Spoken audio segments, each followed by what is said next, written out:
ওই যে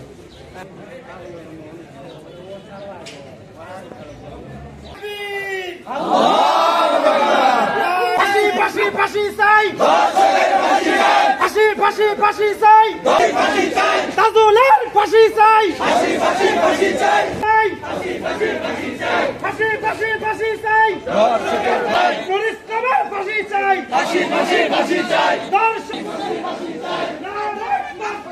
আল্লাহু আকবার।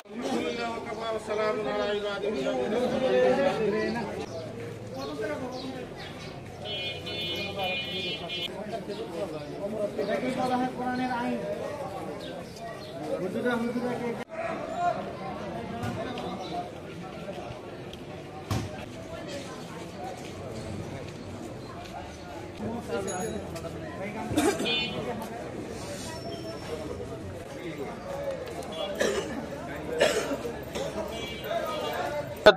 ধরতেছি আসামি অতি শীঘ্রই ধরতেছি, কিন্তু এই পর্যন্ত কোনো আজকে প্রায় 1 মাস হয়ে গেল আসামি ধরার এরকম কোনো খবর নেই।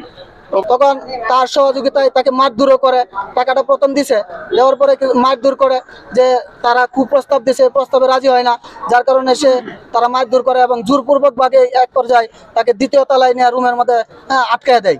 আটকায় নুরুল ইসলামের ভিতরে ঢুকায় তাজুল ইসলাম বাইরে পাহারা দেয়, সে তার দরজা বন্ধ করে দিছে। ওই নুরুল ইসলাম দেশীয় অস্ত্র নিয়ে, চাকু নিয়ে তাকে ভয়ভীতি দেখে এই দর্শনের শিকার করে। এক পর্যায়ে তাকে মায়ের এলানোর হুমকি দিছে। তখন এই বোনটি আমার পান ভিক্ষার জন্য তার পায়ে পড়ে ক্ষমা চাইছে যে আপনারা আমার বাবার মতন, বাবার বয়সী আপনার একটা মেয়ে আছে, সেই মেয়ের বয়সী আমি, সেই মেয়েটাও আমার বান্ধবী, আমরা একসাথে চলাফেরা করি, আপনারা আমার এই সর্বনাশটা করেন না। আমাদের কথা হলো যে দর্শন করছে সে কখনোই হুজুর হতে পারে না, যে দর্শন করে সে কখনো মাওলানা হতে পারে না, দর্শন যে করে তারা হুজুর হবে না, কখনোই না। আমরা মনে করি যারা হুজুর, হক্কানি হুজুর, তারা কখনোই দর্শনের দিকে যাবে না আর দর্শনের পক্ষে কথা বলবে না। বিভিন্নভাবে থামানোর চেষ্টা করেছে, আমরা তাদেরও একটা লিস্ট করে আপনাদের কাছে অবশ্যই দিব। কারণ আমরা হলাম মাজলুম, আমরা মেয়ে পক্ষ, আমরা হলাম মাজলুম। কারণ মেয়েকে যেভাবে ধর্ষণ করা হয়েছে, তার রক্ত ঝরেছে, তার শরীর থেকে রক্ত ঝরেছে। সেই মাজলুম মেয়েটি বারবার তার কাছে আকুতি করেছে যে আপনি আমার বাবার বয়সের বয়স, আপনি আমার বাবার বয়সের বয়স, আমাকে আপনি ধর্ষণ করেন না, নষ্ট করেন না, আমি সমাজে মুখ দেখাইতে পারবো না।